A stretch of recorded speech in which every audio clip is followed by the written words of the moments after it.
네, 오늘의 첫 번째 순서 정치 속풀이에서는 주진우 국민의힘 의원 모시고 자세한 얘기를 나누겠습니다. 어서 오세요. 네, 안녕하세요. 예, 안녕하십니까. 네.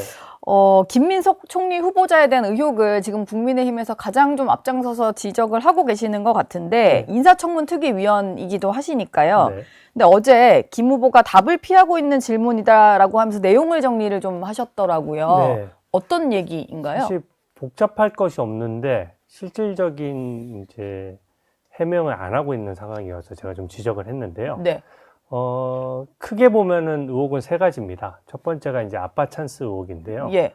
뭐 아시다시피 그 김민석 후보자의 아들이 이제 동아리에서 만든 법안을 입법하도록 도와주고 네. 세미나도 열도록 해줬거든요. 근데 그것보다 더 국민들이 좀 의구심을 갖는 것은 김민석 후보자가 한 18년 정도 직장이 없었어요. 직업이 없는 상태였거든요. 그러다 보니까 그 정치 자금으로 인한 추징금 빚만 있고 네. 재산이 없던 상황이었습니다. 예. 그러니까 재산이 2020년도 처음 국회에 다시 들어올 때 네. 마이너스 5억 8천이었어요. 아, 네. 그 그러니까- 당시 신고한 재산은 네. 근데 그 무렵 그 이후에 별다른 수입원이 많지 않은데 아들은 가장 학비가 비싸다는 국제고등학교를 3학년까지 다니고 네. 미국 코넬대로 진학을 했거든요. 예. 근데 그게 유학 비용이 아무리 계산을 해도 이게 아기가 안 맞는 겁니다. 수입은 일정한데 네. 추징금도 갚고 교회 헌금도 하고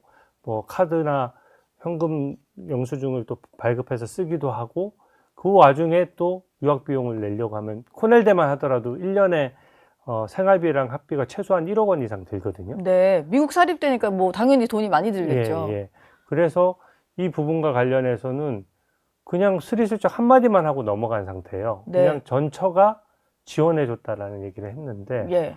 실제로 뭐 양육비라든지 아들 학비는 지원했을 경우에 이혼한 상태이기 때문에 뭐 반반씩 내면 모르겠는데 지금 남편은 재혼해서 어떻게 보면 지금 국회의원 신분인데 네. 전처가 전액을 다 그 지원했다는 게 좀 이상하지 않습니까? 예. 그리고 기존에 김민석 후보자가 예전에 정치자금법 위반으로 처벌받은 그 판결문에 보면 예전에도 유학 비용을 본인의 오랜 스폰서인 강신성 씨로부터 좀 지원받은 적이 있었거든요. 네. 그러니까 이게 투명하게 이 돈이 뭔가 제대로 지원된 게 맞아? 번 돈으로 유학 보낼 수 있는 게 맞아? 이런 의문이 드는 것이고요. 예. 해외 유학 보내고 학비 비싼 국제고 보내려면 재산이 상당해야 되는데 네. 사실상 재산이 거의 없는 상태에서 보낸 것이다 보니까 의구심이 있는 거고요. 두 번째는 이것과 연결되는 문제인데 최근 5년간 재산이 급격히 늘었습니다. 그러니까 아까 말씀드렸던 대로 재산이 거의 없는 상태에서 빚만 5억 8천만 원이 있었거든요. 네. 근데 2020년도에 국회에 들어와서 지금 5년 정도 됐지 않습니까? 그 5년 사이에 순 재산이 8억 원 정도가 늘었어요. 그러니까 그래서 2억이 된 거군요. 지금 재산 2억이라고 하는 게 네, 맞습니다. 마이너스가 이제 플러스가 되면서 네, 그렇습니다. 2020년도 5월경에 마이너스 5억 8천만 원이었는데 네. 그것이 현재 기준으로는 2억 2천만 원 가까이 되거든요. 그러니까 그 액수가 8억이면 1억 6천만 원 정도를 매해 저금한 것과 마찬가지입니다. 네. 그러면은 도대체 얼마를 벌었길래 이렇게 쓸 수 있느냐 이런 의구심이 들잖아요. 근데 국회의원 세비가 연봉이 한 1억 원 정도 되거든요. 그러니까 세무신고를 해야 되기 때문에 딱 정확히 금액이 나와 있습니다. 5년간 세비로 받아간 돈이 5억 1천만 원 정도예요. 네. 그러면 이 5억 1천만 원을 가지고 생활도 하고 애들 유학도 보내고 추징금도 갖고 해야 되는데 또 신고된 내역을 보니까 이 5억 1천만 원을 가지고 추징금 6억 8천, 그러니까 6억 2천만 원을 다 갚고요. 전액을 다 변제하고. 네. 그것만 해도 액수가 안 맞지 않습니까? 액수가 안 맞네요. 네. 또 마이너스가 되는데요. 네. 그런데 그게 다른 뭐 재산이 있어서 주식으로 뭔가 시세가 올랐다 그러면 또 이해가 되는데 주식이나 부동산은 아예 제대로 없거든요. 재산이 없기 때문에. 네. 그러면은 이 5억 1천만 원 가지고 추징금도 못 갚을 정도인데 그 와중에 교회에 2억 원을 헌금을 했어요. 그러니까 매해 한 4천만 원씩 헌금을 한 택이죠. 네. 그러니까 거기서 또 아기가 더 안 맞게 되는 거죠. 거기다가 신용카드를 쓰거나 우리가 현금 영수증을 발급받으면 국세청에 다 신고가 되지 않습니까? 네. 그래서 신용카드를 쓰고 현금을 쓴 내역을 살펴보니까 그것도 2억 3천만 원 정도가 돼요. 예.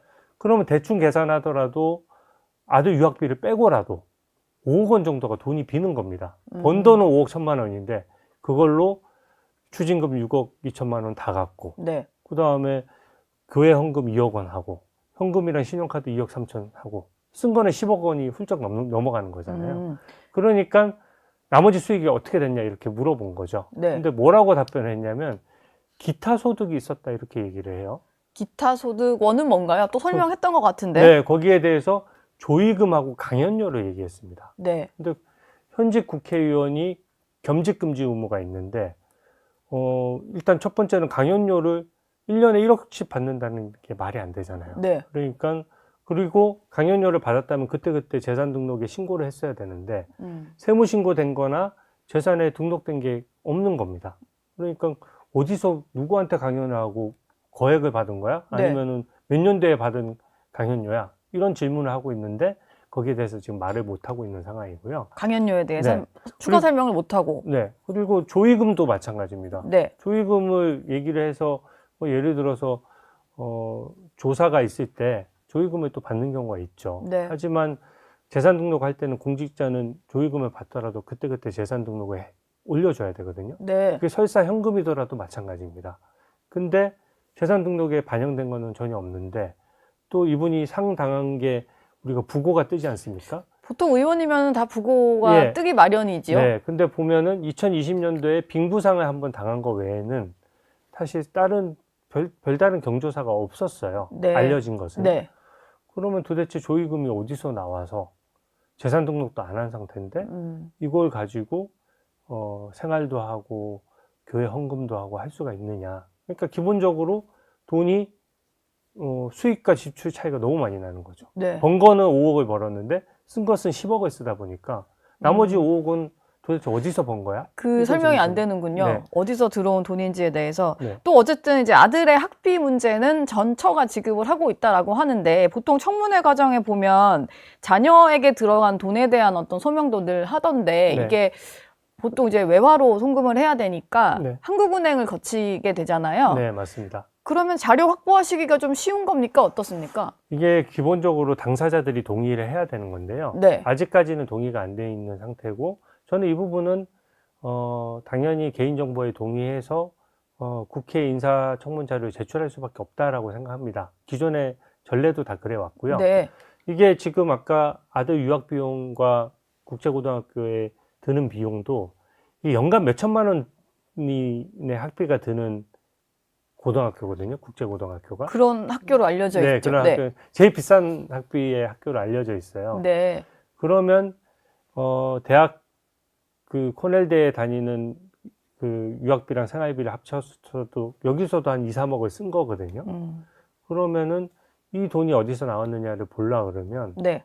사실은 만약에 그 전처가 당연히 아들이니까 학비를 내줄 수가 있죠. 예. 그러면 해외 유학 비용 같은 경우에는 외화로 송금을 하기 때문에 한국은행에 딱딱 신고가 되도록 돼 있습니다. 아마 국민 여러분들 중에서도 뭐 자녀를 유학 보내거나 하신 분들도 해외 있기 때문에 송금해본 분들은 네, 뭐 다 아실 아실 거예요. 네. 다 모든 게 신고되는데 만약에 정말로 그 배우자가 그 전처가 다 지원한 게 맞다면 네. 그게 그 송금 내역을 확인하면 되는 문제거든요.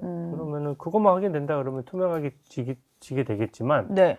이게 저는 계속 거부하면은 뭐 실제 확인이 좀 불가능해지는 상황이네요. 네, 근데 그거를 거부한다면 사실상 이게 좀 투명하지 않다는 것을 국민들 앞에서 자인하는 꼴이 되기 때문에 네. 저는 그 부분에 협조할 것이라고 생각합니다.